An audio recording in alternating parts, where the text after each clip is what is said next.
Olá, sejam muito bem-vindos a mais um episódio do nosso videocast.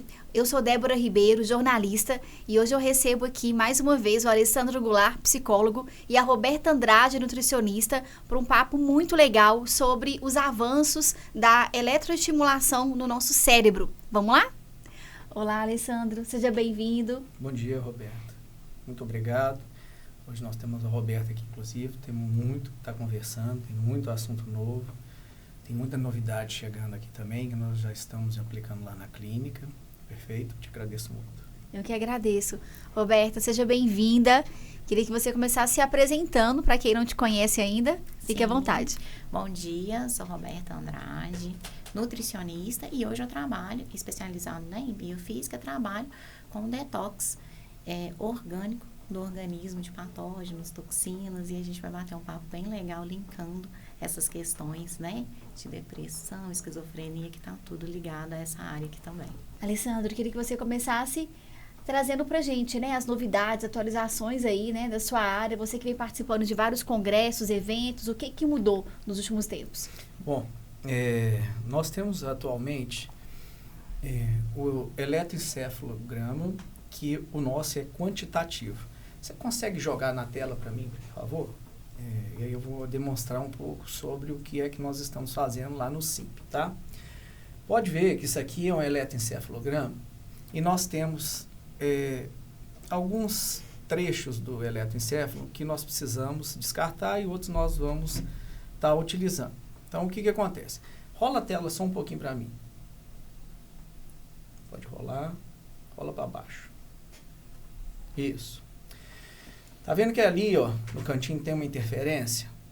Então, dentro de um espectro que nós temos, nós vamos eliminar aquele... É uma anomalia que nós temos. Nós temos diversas anomalias dentro do eletroencefalo. Então, qual que é a primeira regra do eletroencefalograma?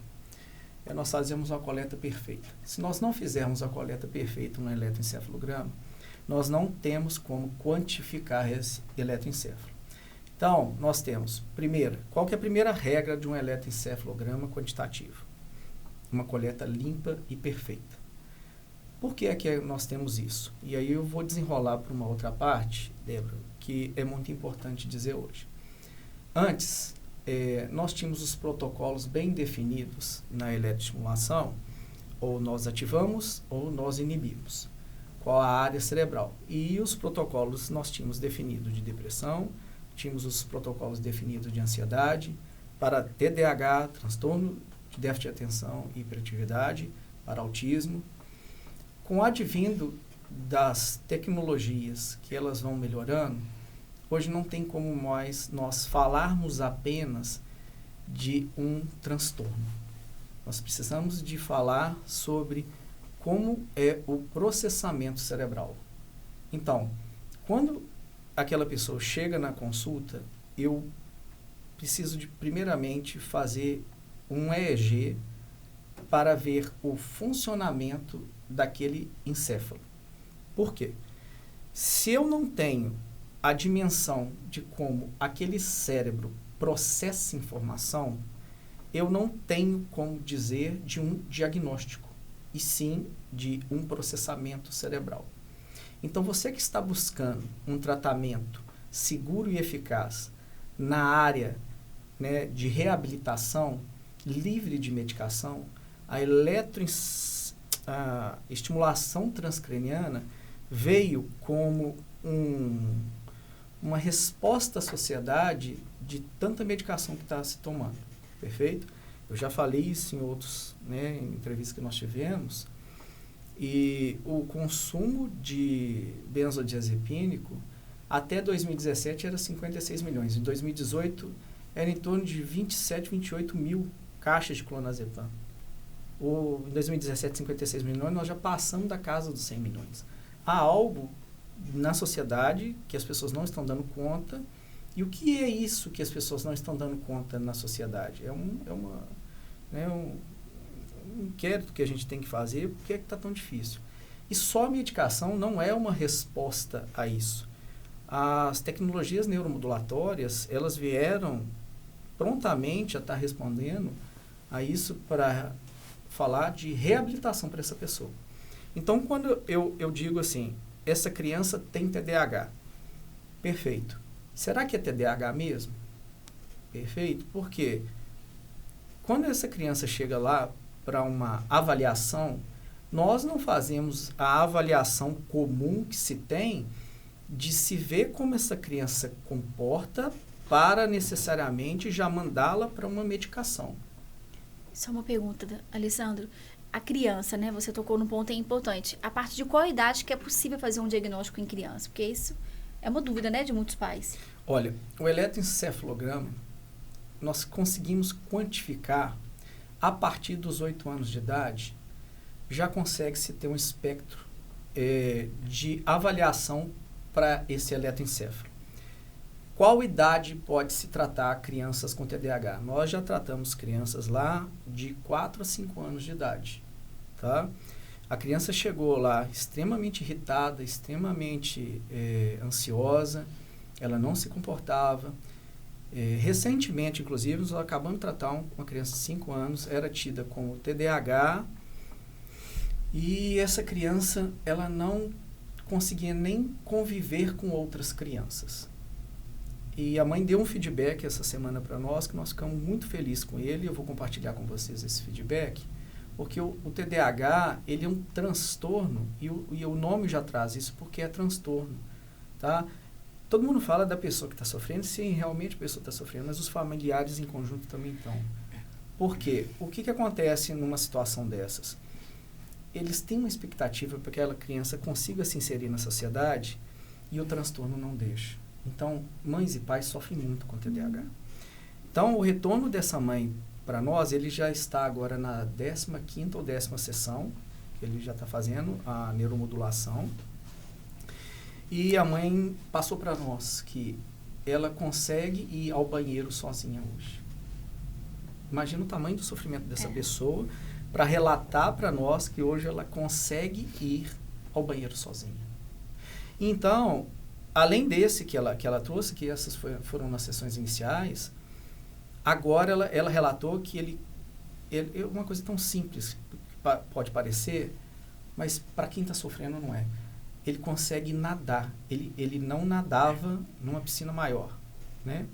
Ela colocou uma boia nele, ele manifestou, ele consegue nadar sozinho hoje. E o que é que nós fizemos? Nós reabilitamos o sistema inibitório dessa criança. Né? O que é isso? O cérebro ele tem ativação e desativação.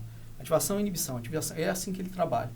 Então, quando você tem o seu sistema inibitório, onde ele está desestabilizado, essa criança não tem como ter aquele freio motor para determinada ação ser realizada. E isso diz do funcionamento cerebral dessa criança.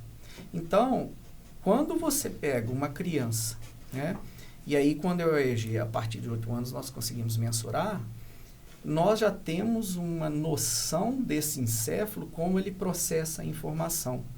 Então, um outro caso que chegou lá para nós foi uma criança extremamente irritada, irritadiça, ela não se acalmava e nunca fizeram uma investigação completa nessa criança, tá? Não investigaram questões de alimentação, questões de, né, sociais dela, como que ela está operando, como que ela está fazendo as coisas, como é o sono. Então, não investigaram isso. Ela já chegou numa consulta, né, já foi rotulada, né, porque é um absurdo você rotular uma criança em uma consulta que ela tem TDAH, que ela tem bipolaridade, que ela tem autismo. Não consegue se fazer isso. A pessoa que faz isso deveria ganhar um prêmio Nobel. Porque em uma consulta você mostrar realmente um diagnóstico é muito complicado. Sim. Então, nós não falamos mais na clínica, pelo menos da neuromodulação, de diagnósticos. Eu digo de um funcionamento cerebral. Então, essa criança, nós fomos fizemos o EEG, ela tinha acho que 10 ou 11 anos. Aí o EEG é bem mais limpo de uma criança dessa, tá? O EEG é esse teste, né? O exame. É um exame que se faz, que também tem um treino, que aí eu vou estar mostrando para vocês depois aqui como que é realizado esse treino. E aí essa criança, nós fomos ver no eletroencefalo, como é que é a coleta? Nós fazemos de 10 a 15 minutos com os olhos abertos e 10 minutos com os olhos fechados. Então eu tenho tensões necessárias e aparecimentos, né, os achados do EEG que nós dizemos na área, que ele deve mostrar referente a determinada idade aquela tensão que deve estar ali. Então, eu tenho marcadores que dizem do funcionamento desse cérebro, tá? Então, por exemplo, tem uma onda que ela está entre, né, C3 e C4. Se essa onda aparecer, 90% dos casos de autismo apresentam essa onda lá.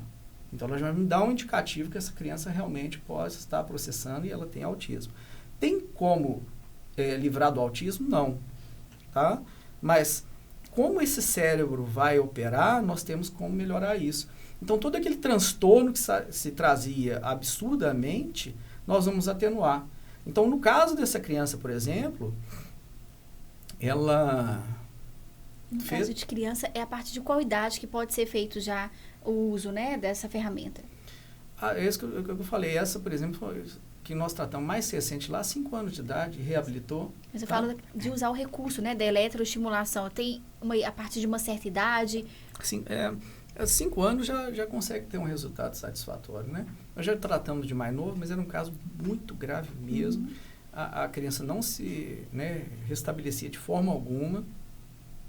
Ela veio já com indicação médica, ela tinha acho que 3 ou 4 anos de idade e ela melhorou muito também. Então, a partir de 5 anos a gente já consegue isso. Sim. Então, no caso dessa criança que nós tratamos, que ela tinha de 10 a 11 anos, o que aconteceu? Ninguém investigou essa criança. Ninguém viu questões de alimentação, ninguém viu questões, né, comportamentais dela no sentido de como essa criança opera no mundo. Nós fizemos o exame do eletroencefalo, né? E nós vemos que ela possuía um transtorno do sono. Né? Se você possui um transtorno do sono, você vai descansar? Nunca. Nunca. Você não tem neuroplasticidade se você não tem um transtorno do sono. E isso seja para crianças e para adultos. E aí eu vou chegar mais lá na frente, nas questões de depressão, falando sobre transtorno do sono. E aí essa criança, com aquele transtorno do sono, tinha um marcador que tem no EEG, demonstrando que ela tinha esse transtorno. Ninguém viu isso. Quando ela já chegou no consultório, ela já foi diagnosticada com TDAH, possível autismo, já estava sendo medicada com risperidona e antidepressivo. Nossa.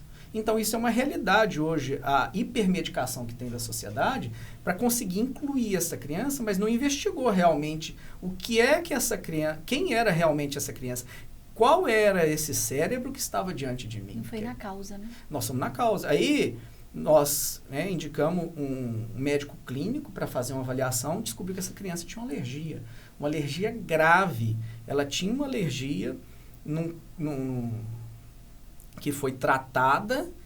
Aí, essa criança, imediatamente, logo nas primeiras sessões onde ela já estava sendo tratada e fazendo a modulação, ela já nem precisou mais da medicação. Nunca mais essa criança tomou medicação. Entendeu? Mas por quê? Não foram na causa dessa criança que ela não dormia direito. Ninguém investigou isso. Quando eu perguntei à mãe, falou, ele dorme bem? Não, ele dorme bem a noite toda. Dormir bem a noite toda não quer dizer que essa criança em si não tem um transtorno do sono. Ela pode ter pequenos picos ali que estão fazendo com que ela não descanse. E isso traz, sim, malefício. E aí eu me pergunto, essa criança realmente tinha TDAH? Porque a primeira vez que ela foi no consultório, né, que ela mandou para um consultório de um profissional, ela já foi medicada com risperidona. E o problema dela não era TDAH, em si um transtorno do sono. Essa criança não precisava. Essa criança estabeleceu e hoje ela nem usa mais medicação. Fantástico isso, né? Porque hoje todo mundo está buscando um diagnóstico, né? Qualquer alteração no comportamento já busca um diagnóstico. E eu queria, Roberta, que você falasse, né? Como que o seu trabalho vem para poder ajudar essas pessoas e também, né, para poder tirar muitas medicações usando, né, a questão da bioquímica, né? Ali tudo que você traz de solução, de ferramenta, investigando o paciente e muitas vezes com uma mudança de rotina, né, de alimentação, já consegue resolver muitas questões. Isso que a Alessandra trouxe é muito importante, porque eu falo isso muito com o paciente. Diagnóstico não é sentença, porque se você não investiga esse paciente, é muito difícil você desenvolver um diagnóstico. Então, TDAH é TDAH mesmo? Essa criança não está com uma neuroinflamação por um excesso de glúten na alimentação dela, porque hoje já tem N artigos mostrando, né? Porque o trigo de hoje, ele tem 400% mais de concentração de glúten do que o trigo de 100 anos atrás. Então, isso causa porque existe intolerância, sensibilidade e alergia. Às vezes, ela não tem uma intolerância, mas ela tem uma sensibilidade ao glúten que está causando uma neuroinflamação, excesso de histamina, o cortisol entra para compensar e aí acontece esse distúrbio do sono, por exemplo. Super importante explicar essa diferença, né, para as pessoas. Sim, porque a intolerância é a pessoa, por exemplo, é a pessoa celíaca. E aí as pessoas às vezes focam muito na questão celíaca. Só que existe a alergia, que é aquele, eu já tive pacientes, que é a pessoa que consome o glúten e a asma dela ataca. Ela tem uma alergia. E às vezes uma coisa não tem nada a ver com outra, né? Porque as pessoas ficam procurando muita questão intestinal. 75% das pessoas com sensibilidade ao glúten não apresentam nenhuma questão gastrointestinal. Porque às vezes esse elo vai estourar lá na parte do cérebro. Então, e aí tem essa liberação de histamina por uma sensibilidade, atrapalha todo o ciclo do cortisol, essa criança não vai dormir direito, essa criança não vai socializar direito. Então, a gente tenta identificar, a gente identifica através da biofísica se existem, quais são as sensibilidades dessa criança. E as toxinas, essa criança está intoxicada, porque hoje nós vivemos num mundo tóxico, né? A nossa água está contaminada, o desodorante está contaminado, os imunizantes estão contaminados. Sim. Então, tem um excesso de metais nessa criança, tem que avaliar. Parasitoses, o que eu pego de pacientes com problemas relacionados a parasitoses que se esqueceu hoje, né? E independe de classe social. Então, parasitose, essa criança está parasitada, a gente precisa limpar. Olhou a alimentação, eu peguei uma criança que foi diagnosticada com TOD, transtorno, né, opositor. E aí, quando eu fui olhar a alimentação dessa criança, já tomando medicamentos, ele comia arroz com shoyu. Era essa a alimentação dele. Nossa. O shoyu tem monossódio glutamato, totalmente excitatório para o sistema nervoso central. Obviamente que não vai ser uma criança normal. E aí é remédio que vai resolver isso? Não foi na causa, né? Então, porque muita gente busca fórmulas mágicas, né? Às vezes é muito mais simples, né? Ir lá, dar uma medicação, achar que resolveu e pronto. Tem uma questão também dessa da Roberta que ela está falando, que se você não dormiu igual eu passei, você tem uma neuroinflamação. Você não vai conseguir operar memória, área de trabalho, funções executivas, se você está neuroinflamado. Fica um déficit nesse cérebro. E isso o eletroencefalo mostra. Na área da Roberta, se a pessoa, por exemplo, você come comida japonesa? Pois é, esse é o problema. Toda comida japonesa tem parasita. Toda. Não existe nenhuma que não tenha. A não ser, talvez, um salmão selvagem do Alasca pescado na hora. Pode ser que não tenha. Mas tem estudo já mostrando que esses pequenos parasitas, eles vão se multiplicar no seu corpo. E isso já tem estudo. Meu Deus, eu comi ontem à noite. Já tem consolidado isso. Aí você está com falta de ar, não é? Você está com falta de ar. Agitação noturna. Entendeu? E aí vai acontecer. A agitação noturna, mais o que dá, Roberto? Tudo, problemas gastrointestinais, agitação noturna. Tem um parasita que ele não é tão conhecido hoje, que é o toxoplasma. É um parasita que vem, é o gato que passa, e ele molda todo o comportamento do hospedeiro dele. Quando o rato está com esse parasita, ele fica impressionado, ele fica paralisado com o gato. Ele molda essa questão. Então, por exemplo, um paciente intoxicado com toxoplasma, ele pode ter enxaqueca, ele pode ter transtornos, esquizofrenia, bipolaridade. Então, como que entra com medicamento para um paciente desse, sem olhar essa parte? Você vai tratar de forma superficial, né, rasa? Exatamente o que está acontecendo. Então, se eu não vejo essa pessoa como biopsicossocial, como que eu vou falar de um diagnóstico? Não tem como. Se eu não falar dessa pessoa realmente, né, o que essa pessoa, no cerne dela, como ela está operando, como que eu vou falar de um diagnóstico? Como que eu vou falar que uma criança hoje tem TDAH? Porque se ela chegar num profissional hoje, ela vai ser medicada pelos comportamentos que ela está apresentando. Então, eu odeio diagnóstico. Já chegou gente no consultório, ela tinha TDAH, autismo, bipolaridade, depressão. Quem tem tudo não tem nada. Então, como que nós vamos tratar dessa pessoa? Vendo como sujeito único, como esse cérebro opera. Então, quando eu descartar e eu buscar essa estabilização, seja ela, né, de uma forma natural, onde a Roberta faz todo o equilíbrio orgânico do corpo e nós estabelecemos o equilíbrio cerebral, essa pessoa realmente tem esse transtorno? Né? As pessoas não estão se perguntando isso.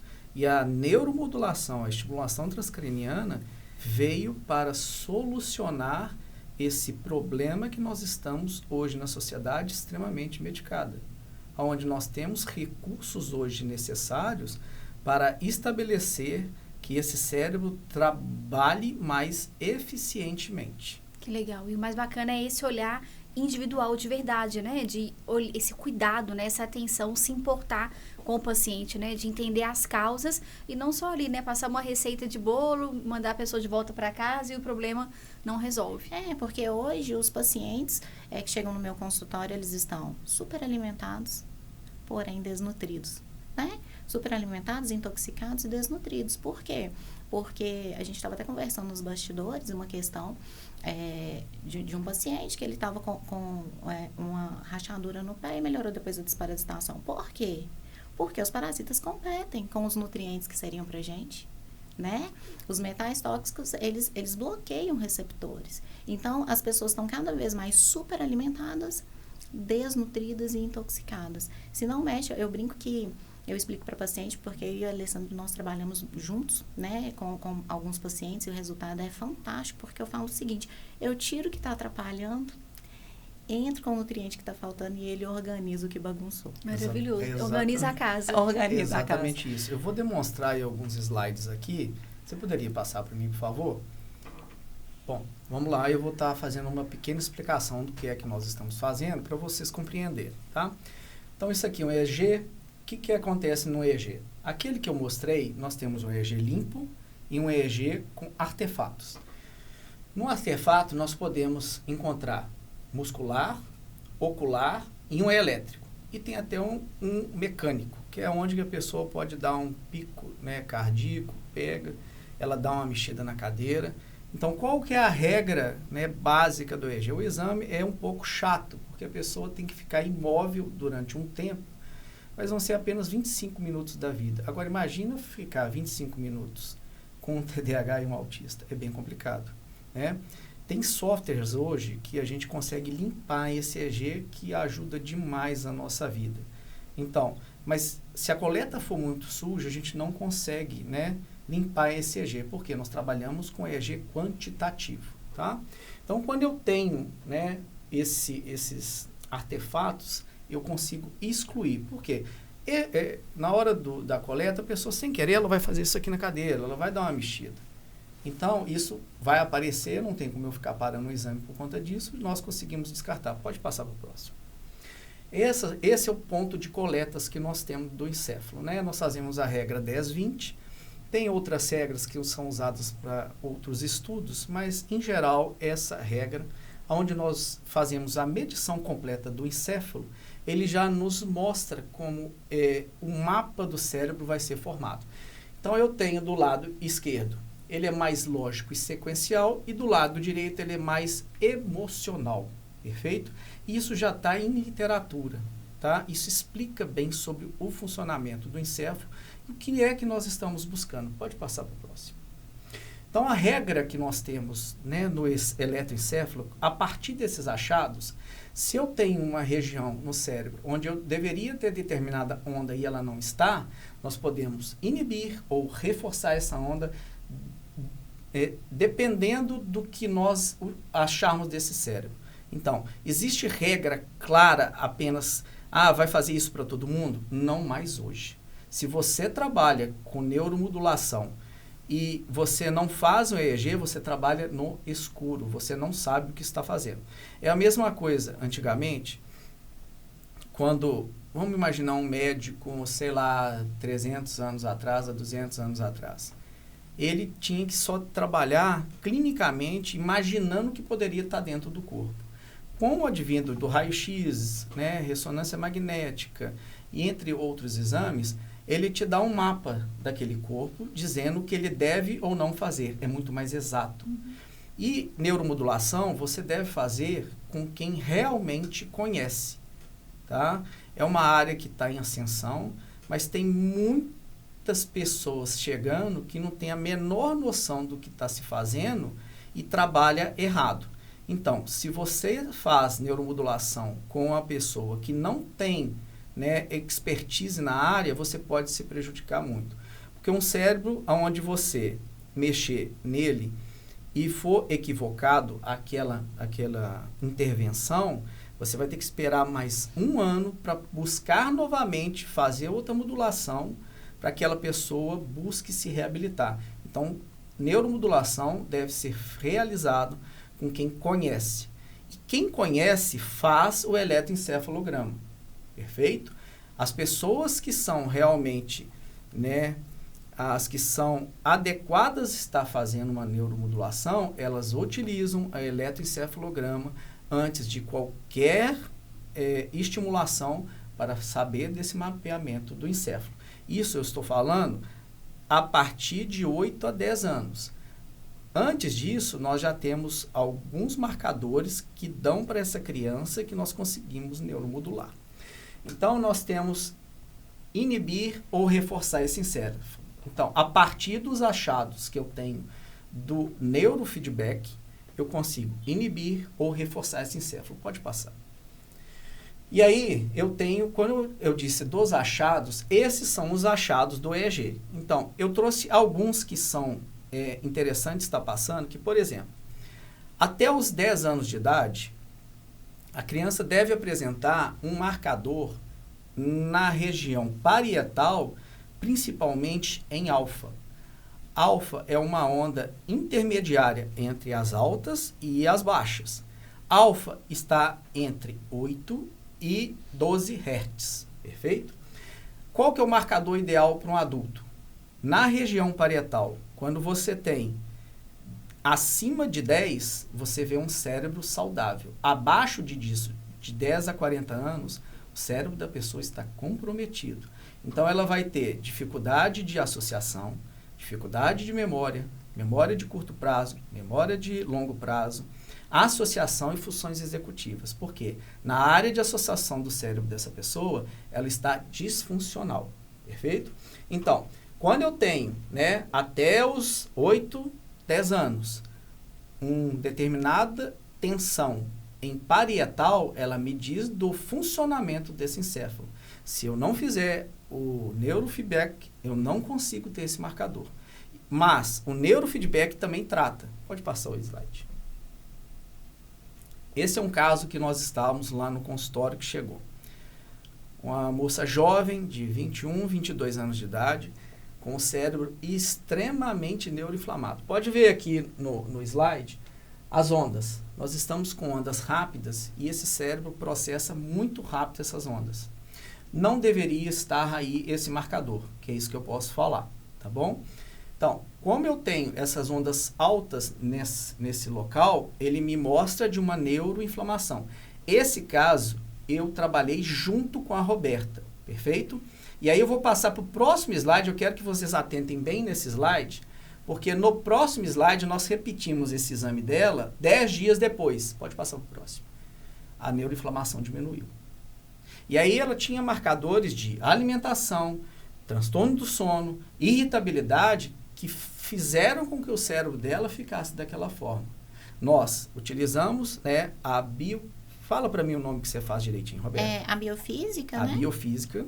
Que são tratamentos com equipamentos, sem medicamento nem nada, para fazer a limpeza desse organismo. Então, tinha ali metais, ela tinha esse patógeno no sistema nervoso central, que é o toxoplasma.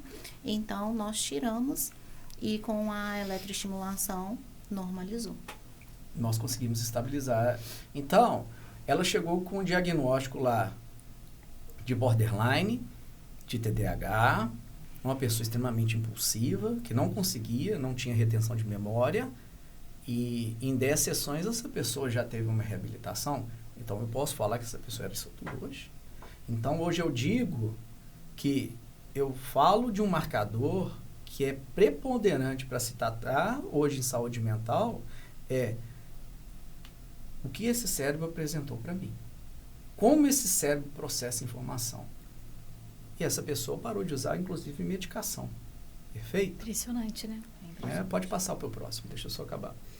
Então, eu busquei nesse cérebro, primeiro, se tinha simetria. Ele não tinha simetria, mas mostrou a neuroinflamação. Pode passar para o próximo. Ele me deu a tabela de tensões que esse cérebro tem e como ele operava para eu poder saber o que ele tinha. Então, nesse cérebro dessa pessoa, eu tenho em PZ um marcador de 9.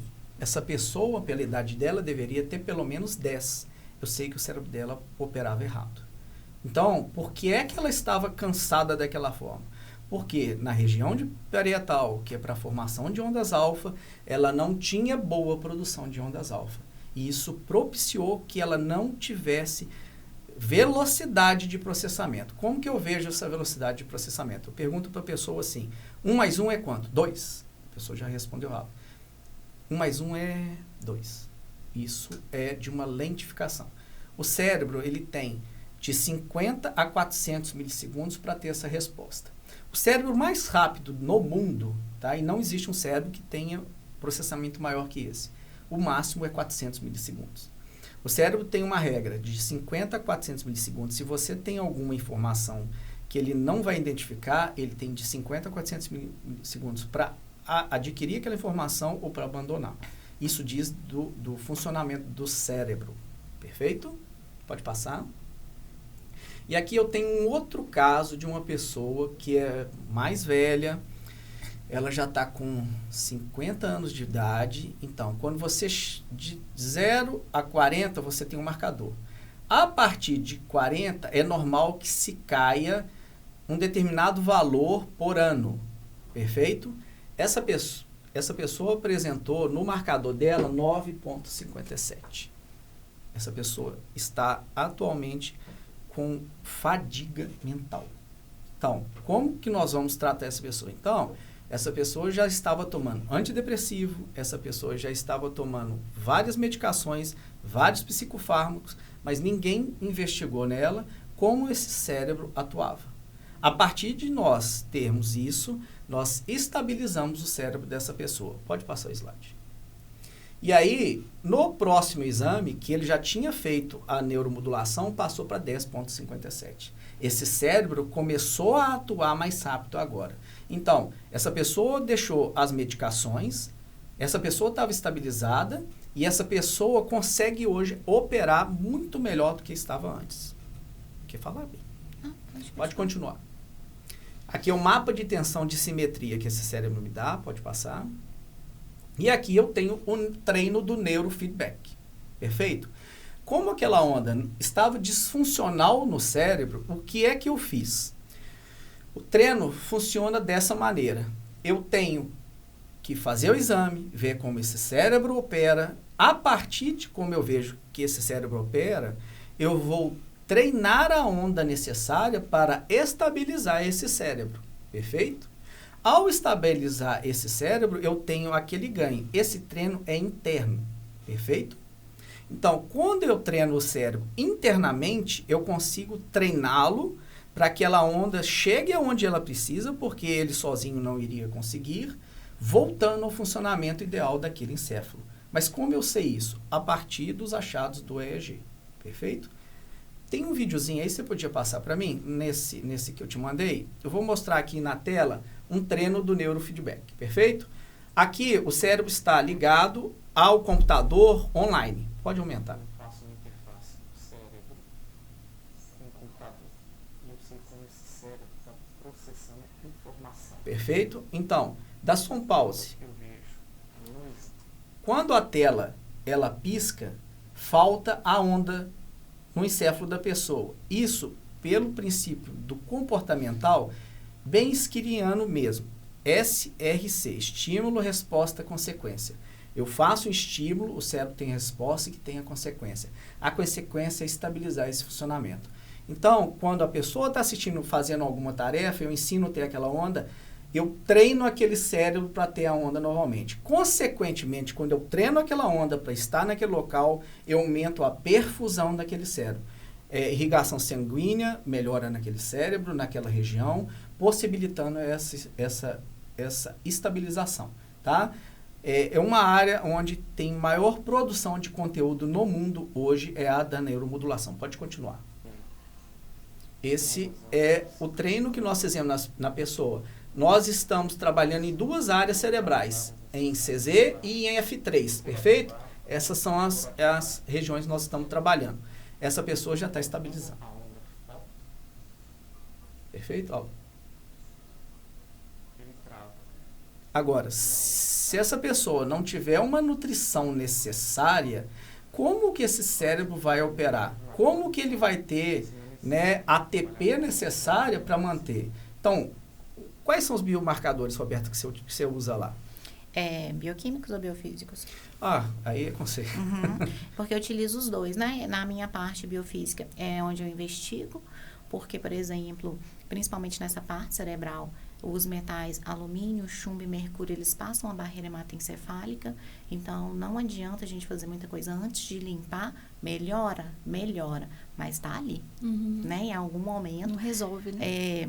Melhora demais, estabiliza com a eletroestimulação, mas o padrão ouro é fazer isso, é tirar e aí estabilizar.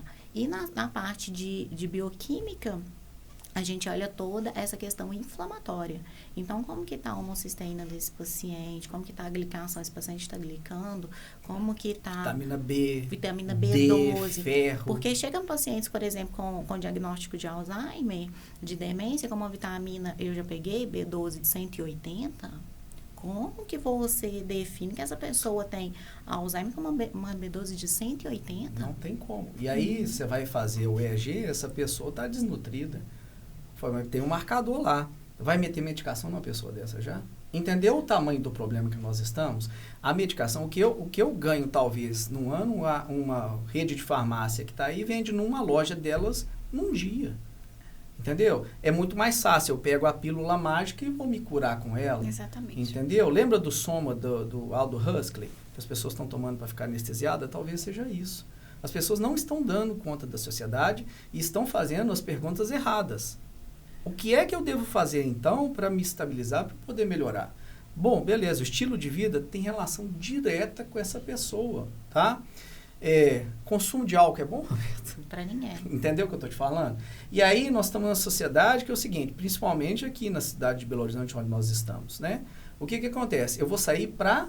beber. Para tomar um... Não tem outro lazer na cidade, entendeu? Qualidade de vida de Belo Horizonte está boa? Não, apesar que a gente, eu particularmente acredito, né, que a geração está mudando muito, né, porque a gente vem de uma geração que a gente tinha as baladas, as boates, a gente viu que isso em Belo Horizonte principalmente reduziu muito, né, apesar dos barzinhos, né, os botecos continuam aí a todo vapor, né, o crescimento do carnaval e etc.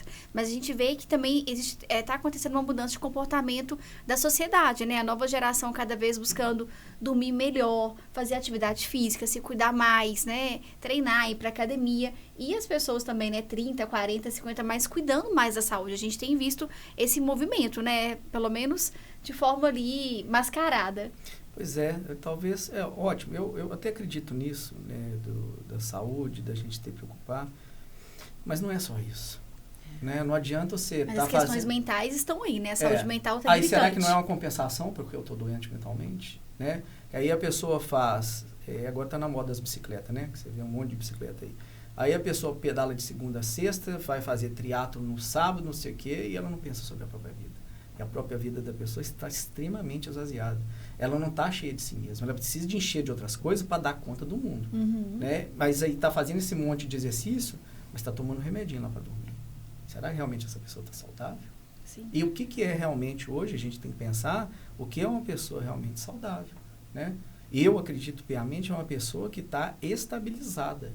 Sabe? Ela tem questões já pessoais dela bem resolvidas e ela está assumando essas questões pessoais dela com o estilo de vida que ela tem. Então, nossos antepassados também tomavam vinho, é costume, estava na Europa, né? E na Europa a pessoa toma vinho lá quase que diariamente, a saúde mental em alguns lugarejos é muito melhor do que a nossa. É verdade. Entende? Então, eu fazia exercício todo dia, a resposta, porque aí diz assim, nossa, tem uma preocupação nisso que eu tenho medo tamanho, que é o seguinte, é culpabilizar a pessoa por estar doente. Olha, você não treina, você fazia isso como se isso fosse garantido a pessoa não adoecer. Isso não é garantia, Sim. sabe? Isso não é garantia, não. E também o digital, né, que contribui muito para isso, né? Porque aí você tem que postar, você tem que mostrar para as pessoas que você tá saudável, que você tá bem, Nossa, né? Deus, isso que você acabou de sair, que você colocou, é o seguinte, se eu pudesse eliminar uma coisa para crianças, principalmente, até 6, 7 anos de idade, é não ter tela, é 0 de tela. Por quê? Os pais estão assim, enforcados com o que tem que se fazer para dar conta de uma sociedade que está cada vez pior. Sim. Né? Eu estava vendo colegas meus que estavam dizendo de aquisição de um apartamento, eu não acredito o preço que está. Isso é desumano o que está sendo feito nesse país. Então, As pessoas têm que trabalhar cada vez mais, produzir cada vez mais para dar conta, que vai parar isso? Do básico. Aí é a pirâmide de Maslow, né? A gente estava até conversando antes. Se você está na base da pirâmide, você nunca vai ascender nas próximas. E deixar as pessoas ali é proposital nisso para deixar elas adoecidas. Sim. Porque elas vão ficar buscando sempre segurança, sempre saúde. Sobrevivência. É o que Maslow disse, né? Introdução à Psicologia do Ser. Um dos livros de Maslow, que é um dos principais para você entender processos psicológicos. Eu acho que esse livro foi escrito em 1930 ou 40, não sei. É de 30 a 50, tá? Então, Maslow, ele escreveu esse livro já vendo o adoecimento que estava na sociedade. Então, eu fazer isso tudo não é garantido de eu ter saúde. E não é. E hoje no digital, né, as pessoas, o jovem, né, as pessoas que não conseguiram essa ascensão, vendo, né, influenciadores, pessoas aí ostentando, né, casas milionárias, viagens, né, acesso aos melhores restaurantes, lazer, e aí ela fala, nossa, mas as pessoas, a minha vida tá terrível, né, porque a vida do outro tá maravilhosa e eu não consigo nada disso. Aí vem, né, a autocobrança, depressão e por aí vai, ansiedade. As pessoas, é por isso que eu tô te dizendo, as pessoas estão tão esvaziadas de si mesmas. O que eu mais vi... Mas o digital, ele potencializou isso. Demais. Porque os referenciais das pessoas são fracos. Sim. Eu, por exemplo, eu não tenho rede social pessoal. Eu não tenho. Eu tenho da clínica para mostrar o nosso trabalho. Uso ela com bastante parcimônia e é isso que eu consumo. A minha saúde mental é diferente de uma pessoa que eu peguei lá, um adolescente, por exemplo, que ficava 16 horas no celular por dia. Essa pessoa tinha como ter alguma saúde? Era só a eletroestimulação ou o tratamento da Roberta de estabilização que ela tem do organismo que vai ajudar essa pessoa? Essa pessoa precisa de acompanhamento geral do caso dela para ela sair disso. Agora, quando eu chego de uma criança, eu consigo domar aquilo ali porque eu vou tirar dela. Porque a criança que está usando o tablet ou um celular indiscriminadamente, a culpa é do pai. Sim. O pai é um irresponsável que está colocando aquilo ali. Porque eu fui no restaurante tem algum tempo, uma criança de 1 ano, 2 anos de idade, para os pais ficarem no restaurante, meteram uma tela na criança. Leva o tablet, né? Põe ali. Como que essa criança... Aí nós temos, né, incidência. Se não tem um bloqueio da luz azul, ela está incidindo lá dentro do córtex dela, dizendo para ela de uma atividade que o olho humano ainda não está conseguindo processar essa informação. Como que vai ser isso então? Sim. Entendeu? Mas já estão vindo leis, né? Na Europa, na França, né? Em alguns países, de proibir tela até os 15 ou 16 anos. Eu tenho pavor desse negócio de proibir, sabe? O que eu mais vejo, as pessoas têm que ter conscientização daquilo que fazem. Esse negócio, eu vou proibir isso, vou proibir aquilo. Não, vamos ensinar. Porque depois de ensinado, a pessoa vai fazer. Não tem que ser proibido. Proibido gera cada vez mais animosidade, dizendo que as pessoas são imbecis, idiotas e não conseguem se autorregular. A pessoa tem que aprender a se autorregular. Como? Né? Eu atendi recentemente um professor lá, eu estou estarrecido. As escolas não ensinam nada para as crianças que seja realmente aplicável. Os meninos não sabem, né, um juros básico, não sabem um reparo elétrico. Homens de 15 a 16, 17 anos de idade não sabem fazer um reparo elétrico. Ele é um inútil para a sociedade, entende? Uma mulher que você chega, né, com 20 anos de idade, eu não sei fritar um ovo, ela é um inútil, porque ela não tem a condição necessária de conseguir sobreviver para ela própria. Então, nós estamos criando uma sociedade de inúteis. E isso é muito mais fácil para eu utilizar na sociedade do que pessoas inteligentes que realmente sabem o que vão fazer. Então, esse é o nível que nós estamos hoje. Porque hoje a gente vive numa sociedade que evita o desconforto. Então, é o tempo todo você tem que estar confortável, né? Você tem que estar feliz, tem que estar buscando o tempo todo o prazer. E o desconforto é o que tira a gente, né? Do lugar que a gente está e faz a gente evoluir, né? E dar o próximo passo. Então, uma sociedade que não pode sofrer, não pode ter qualquer... não pode sair, né, da zona de conforto. É por isso que chegamos onde chegamos, né? É a pílula mágica. Que é o soma. E as farmacêuticas vendem. Então, você quer Soma. uma pílula mágica para emagrecer sem fazer nada? Tá Sim. aqui. Hoje tem. Fala do Monjaro aí, como é que foram as novas pesquisas aí. Pois Tão bons? Tão boas? Pancreatite aparecendo demais. Cegueira, né? Porque baixa muito rápido a glicemia, o corpo, o organismo não consegue lidar com aquilo. Então, problemas de cegueira. E eu acho que o pior ainda está por vir. Porque da minha área aqui, né? Essas toxinas, elas são todas lipossolúveis. O que significa isso, Roberto? Fica no tecido adiposo, é ali que elas ficam guardadas, essas toxinas. Por isso que quando as pessoas emagrecem rapidamente, passam tanto mal. Porque essa toxina agora ela vai para a corrente sanguínea e ali começa. Então, eu falo mesmo assim, eu tenho estudado bastante para os problemas que estão por vir. Mas é a pílula mágica. Se vocês querem, eu te dou.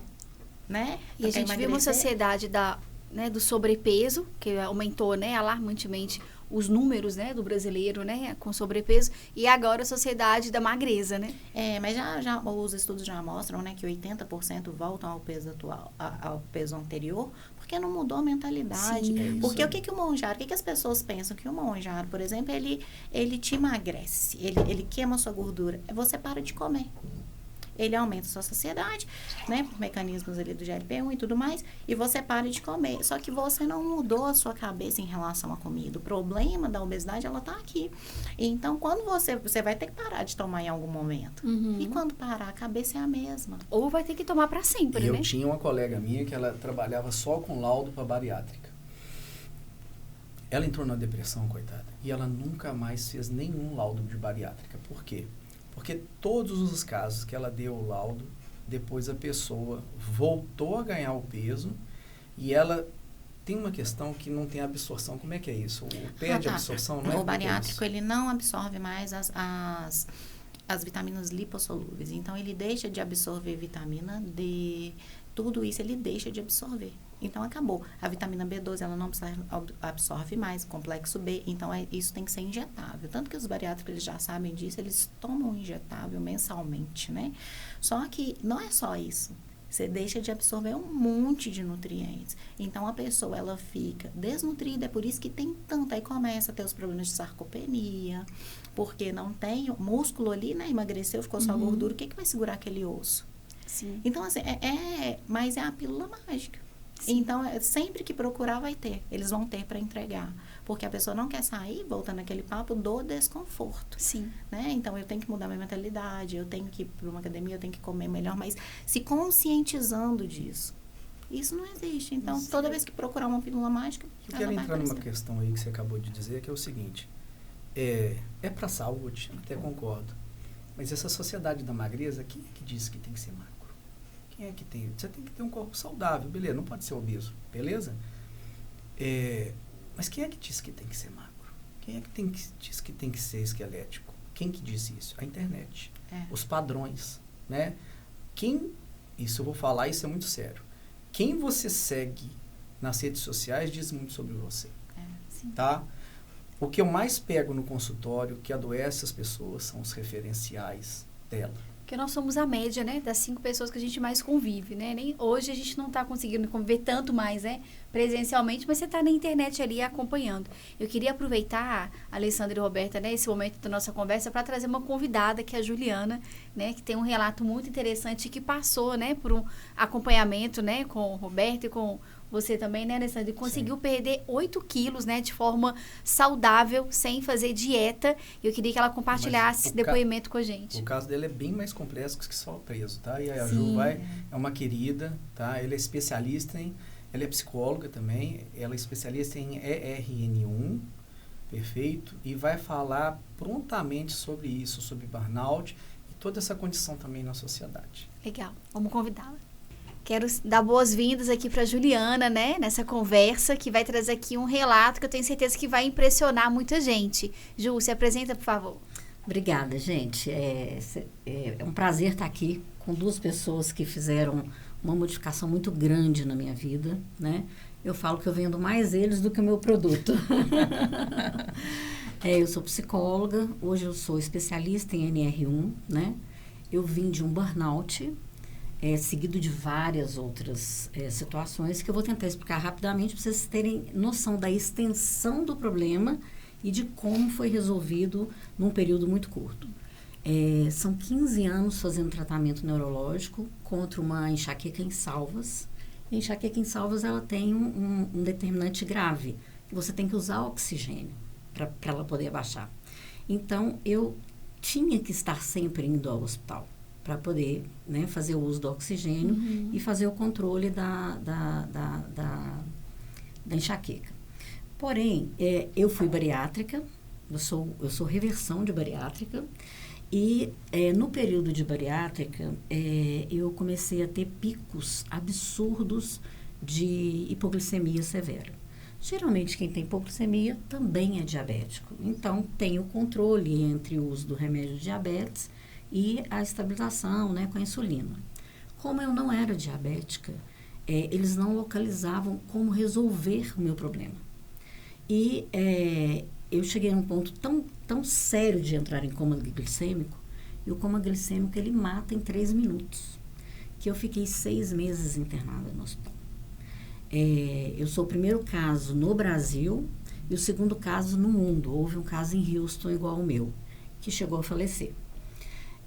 Então, eu me tornei assim, né, um case para a medicina, e realmente isso foi colocado na sociedade científica para tentar entender por que de uma pessoa produzir tamanha quantidade de insulina, né?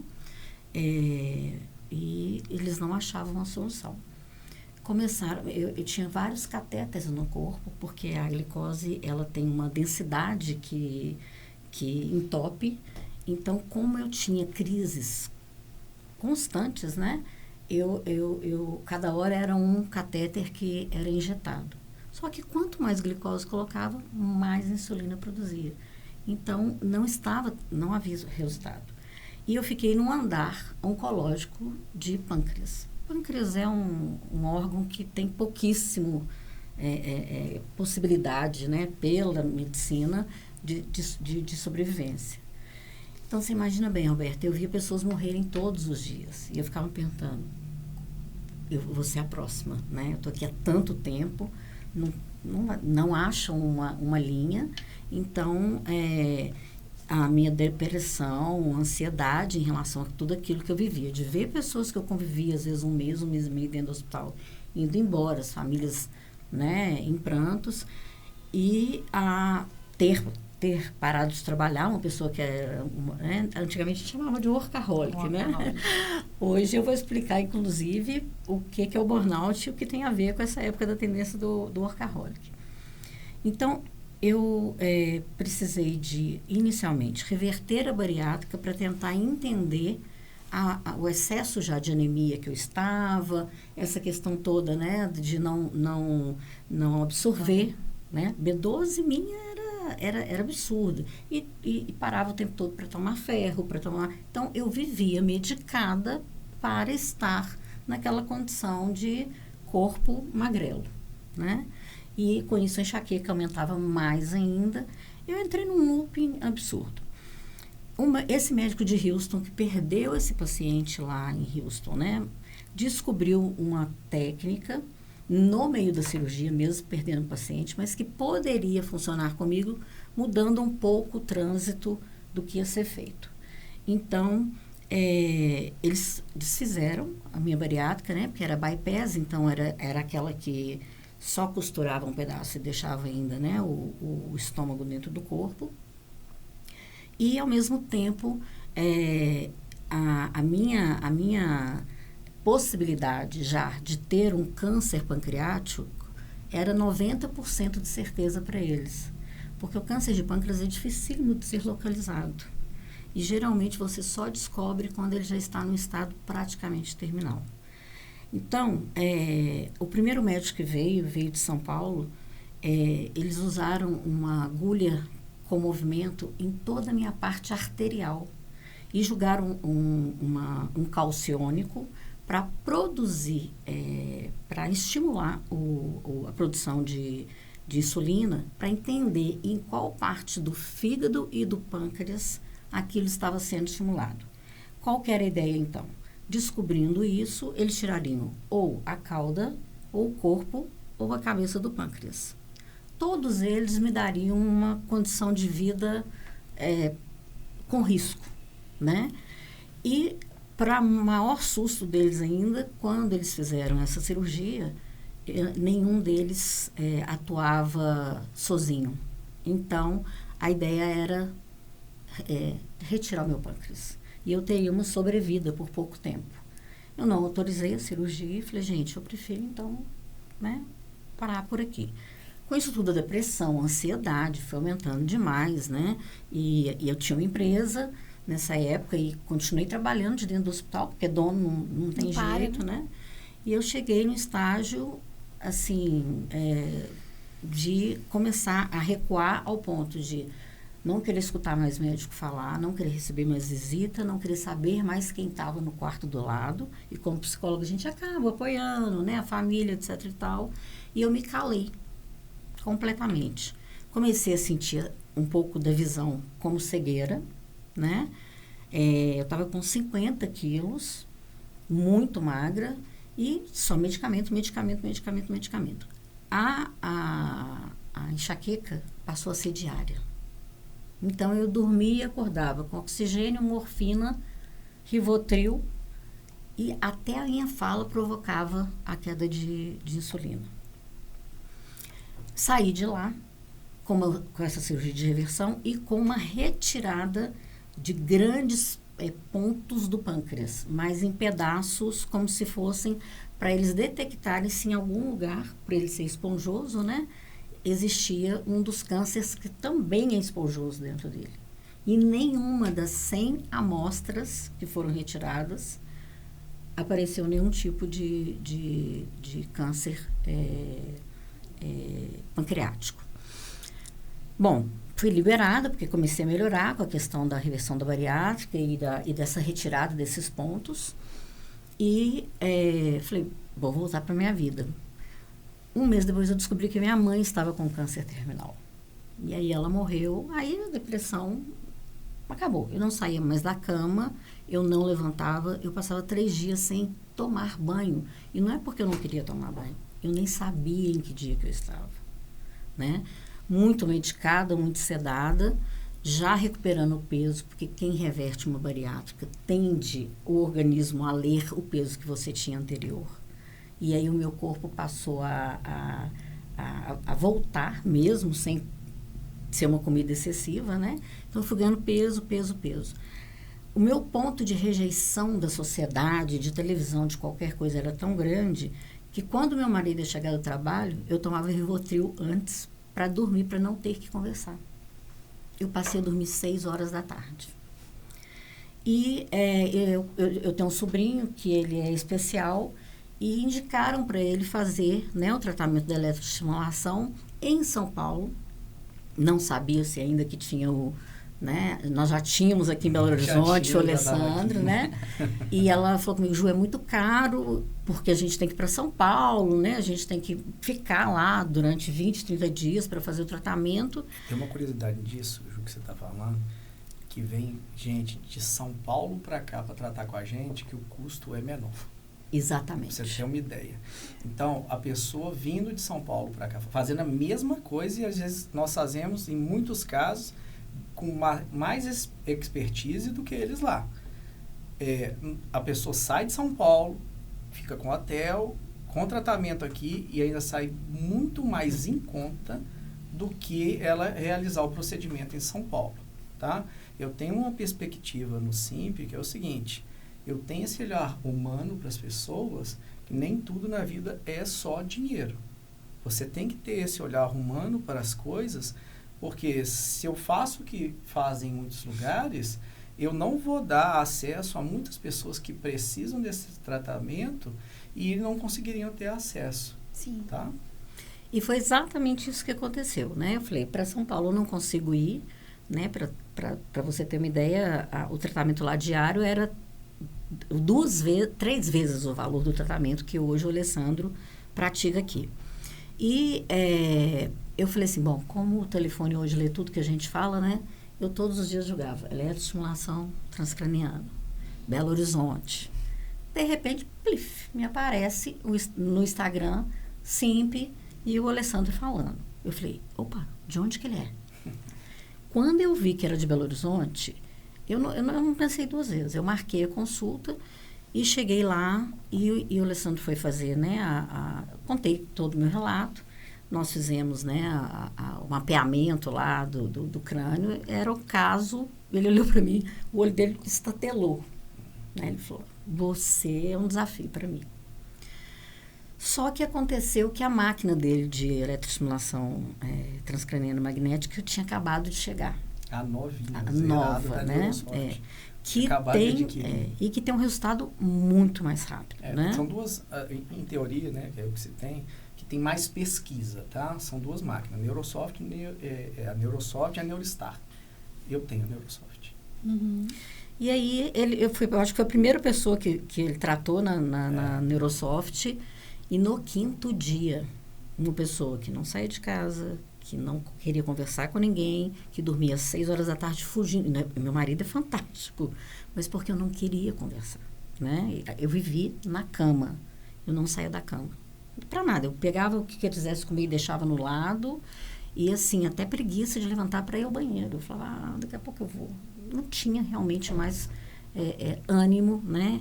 E como eu não parei de trabalhar no hospital, eu continuei, né, exercendo a função mesmo no estado que eu estava, eu tive burnout. E fiquei morrendo de vergonha, porque o burnout, as pessoas estão falando mesmo sobre ele, tem 1 ano e meio para cá, sim, depois que houve a mudança na NR1 da lei. Mas aquilo me deixava extremamente frustrada. Eu falei, gente, eu estou tendo tudo e ainda no meio, mas esse chilique, né? Porque eu falava, eu não posso me dar o luxo disso, né, enquanto empresária. No 5º dia de sessão, eu cheguei e falei, Alessandro, sou eu de volta. Isso é impressionante. Sorrindo, levantando, comendo, querendo sair e querendo voltar a trabalhar. E assim, sem uma excitação consciente, né? E assim, claro, uma felicidade enorme, porque há 5 dias atrás eu era uma pessoa que não queria viver mais. O fato era esse. Eu falava, Alessandro, não tenho vontade de viver. E 5 dias depois eu falei, eu quero viver, eu quero voltar, né? Tem uma coisa de segurança, só te interrompendo um minutinho, o sono. A Ju, ela dormia praticamente, sei lá, 2, 3 horas da tarde, começava o seu dia. Eu dormia 20 horas por dia. 20 horas por dia. Fugindo da... E aí, se eu não fizer um mapeamento cerebral, como é que eu ia saber que esse cérebro... Como que ele estava operando? Foi a partir de sabermos como esse cérebro operava que nós tomamos a linha de ação para realizar o processo da neuromodulação. Ele me deu um mapa. Tanto que eu mostrei para a Ju, na época, isso aí eu lembro bem, Ju, olha como o seu cérebro está trabalhando e ele está hipoativo demais. Em regiões que deveríamos ter determinado tipo de onda, aparecia a onda ao contrário daquela que tinha e não atingia o pico de potência que se tem. Nós estabilizamos e está ela aqui hoje dando o relato dela, para você ter uma ideia. E como que foi o trabalho, né? Pois associado aí com a Roberta, exato, né? Exato. E aí parece que nutricional. Eu falo que é o cuidado mesmo de Deus, porque não tem outra forma de explicar, né? Bom, você volta a ter vontade de viver e se olha no espelho e fala, poxa, aqui não vai dar, não é, né? Não estou satisfeita com isso. Mas eu não tinha mais essa pretensão de me tornar, né, a magrela, aquela coisa toda. Eu queria saúde. Eu estava obesa já, né, por causa da reversão da bariátrica, dessa leitura do corpo, que é um rebote mesmo, que é o mesmo que acontece com o Mounjaro. Você terminou de tomar, ele vai te devolver aquilo que foi o último reflexo que o corpo tem do estado que você estava. E conversando com uma amiga que estava fazendo o tratamento com ela, ela falou, eu tenho um nutricionista ótimo. Então eu falei, não, gente, nutricionista eu não aguento mais, porque vai vir aquele beabado, o que você pode comer, o que você vai substituir, etc. E tal. Não vou para nutricionista, eu tenho que pensar em alguma outra coisa. Ela falou, não, vai lá, é completamente diferente. E eu era uma pessoa que bebia café, garrafas por dia.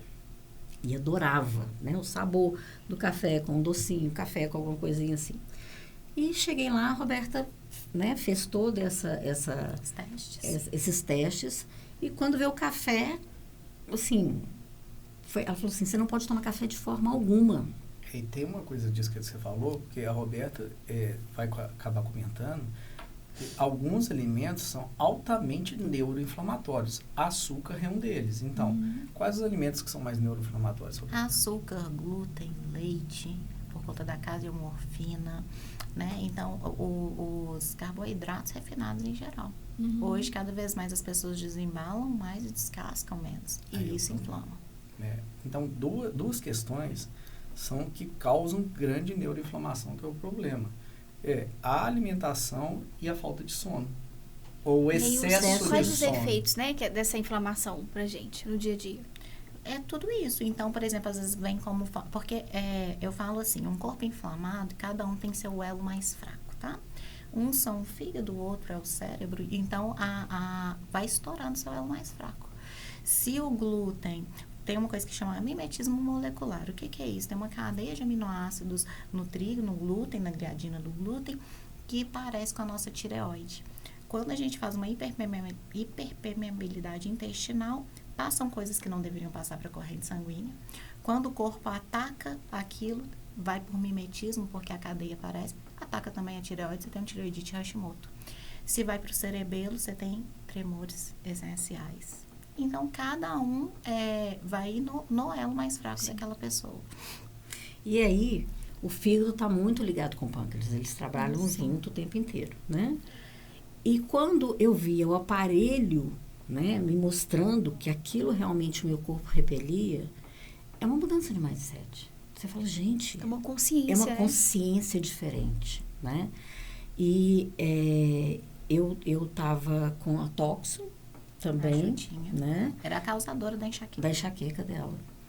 E, pasme, junto com o Alessandro e a Roberta, eu não tenho mais enxaqueca, eu não tomo morfina, eu não preciso de oxigênio, eu não vou para o hospital toda semana, meu plano de saúde deve estar feliz.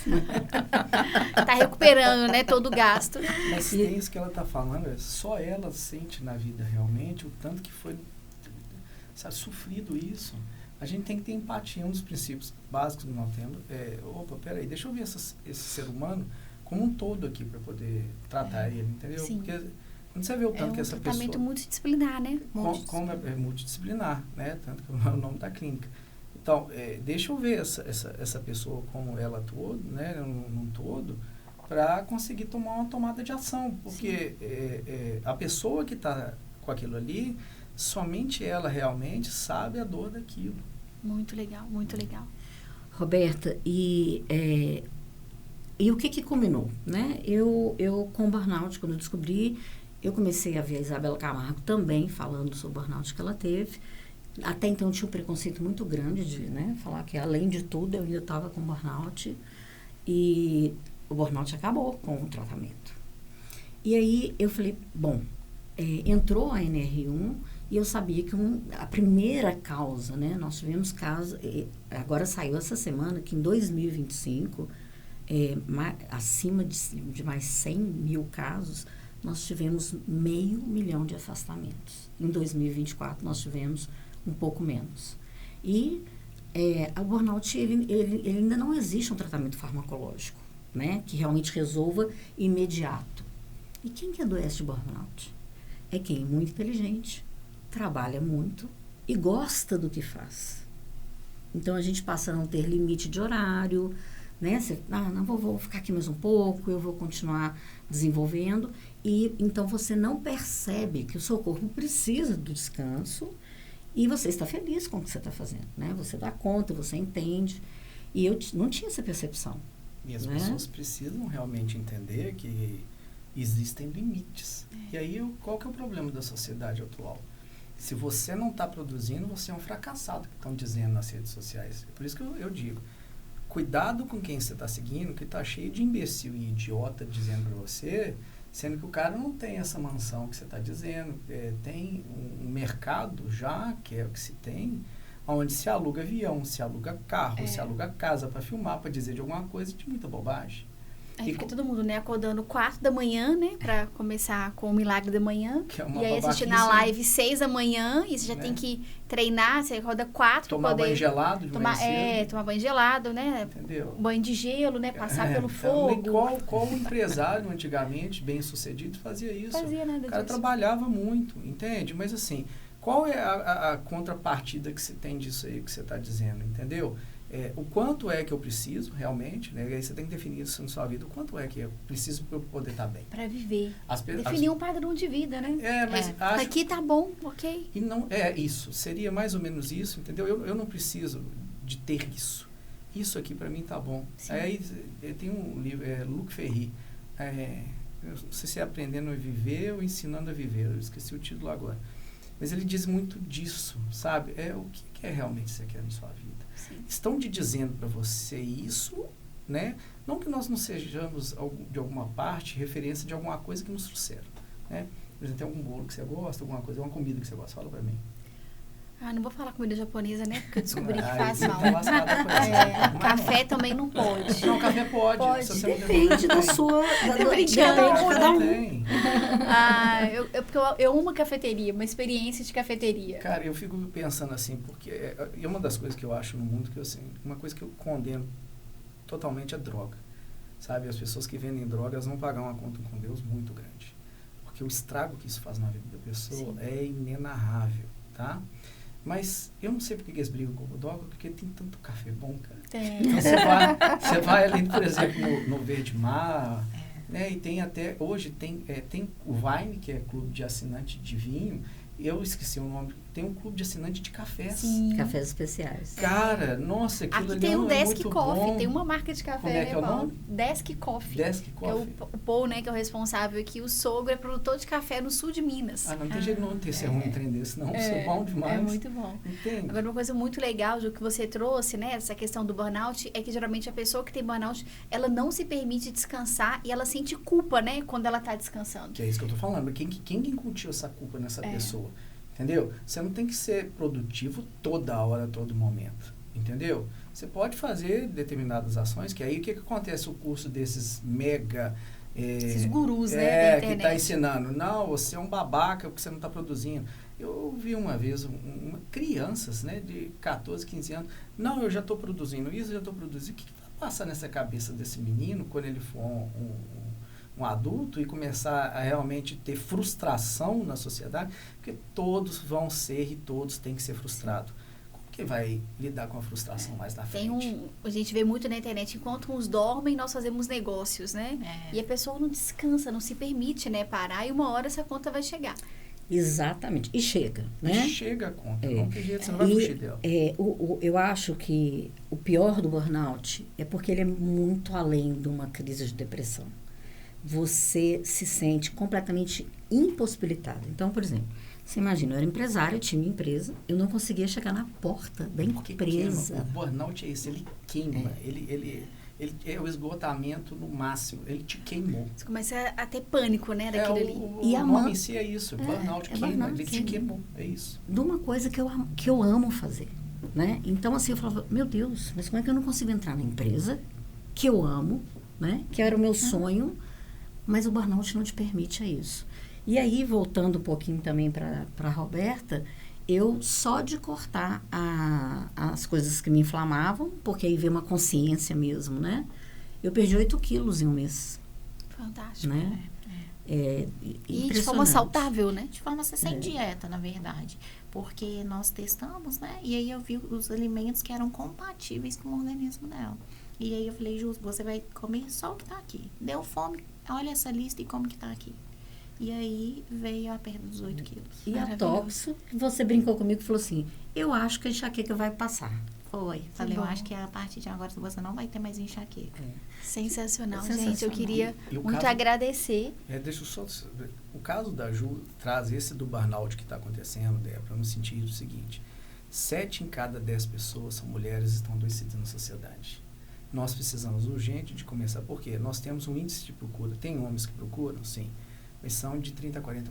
Nós vemos lá no SIMP que de 60% a 70% que bate com a reportagem que nós vimos, que está disponível na internet, que as mulheres estão adoecidas na sociedade. Aonde que isso vai parar? Que a sobrecarga para a mulher, ela tá muito grande, né? A gente sabe que a gente tem números disso, né? Da quantidade de mulheres hoje que cuidam do lar, que são responsáveis pela casa e que são mulheres que não podem simplesmente cuidar só dos filhos e da casa, precisam também produzir, né? Ter renda, muitas vezes, né? Mães solos, né? Que não tem rede de apoio. Então, chega uma hora que essa mulher não dá conta mais, porque é humanamente impossível. E, ao mesmo tempo, né? A internet cobrando que você esteja linda, maravilhosa, Magra. saudável, magra, bonita, treinando e com filhos perfeitos, educados, uma casa que funciona, né, bem sucedido o tempo todo, essa conta não fecha. Então, se retira disso. É isso que se é uma coisa que eu posso falar para as pessoas, se retire da internet. Se retire da internet,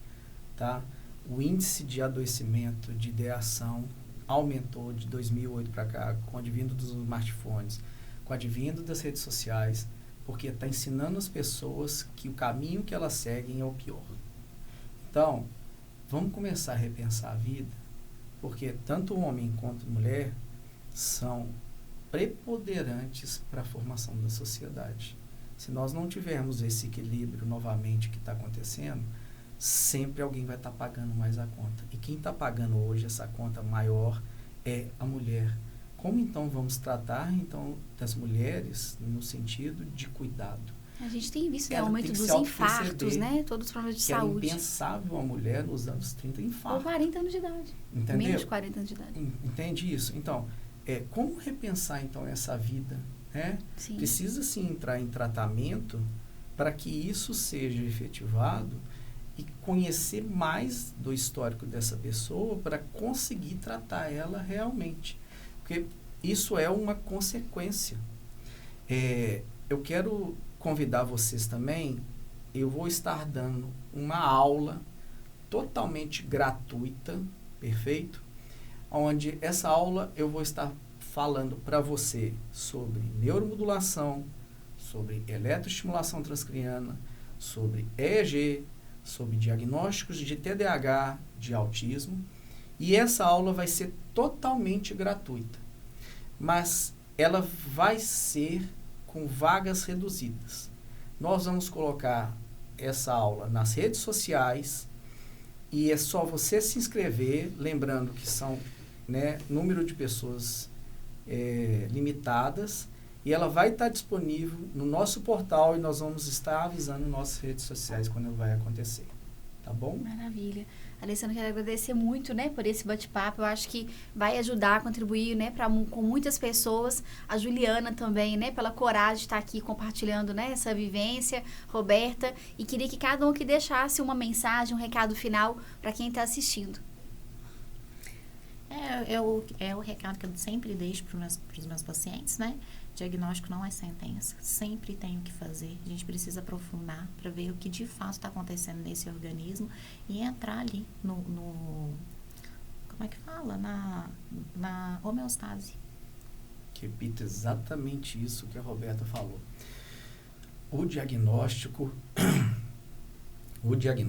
não é uma sentença, perfeito? Você não deve se colar a diagnósticos.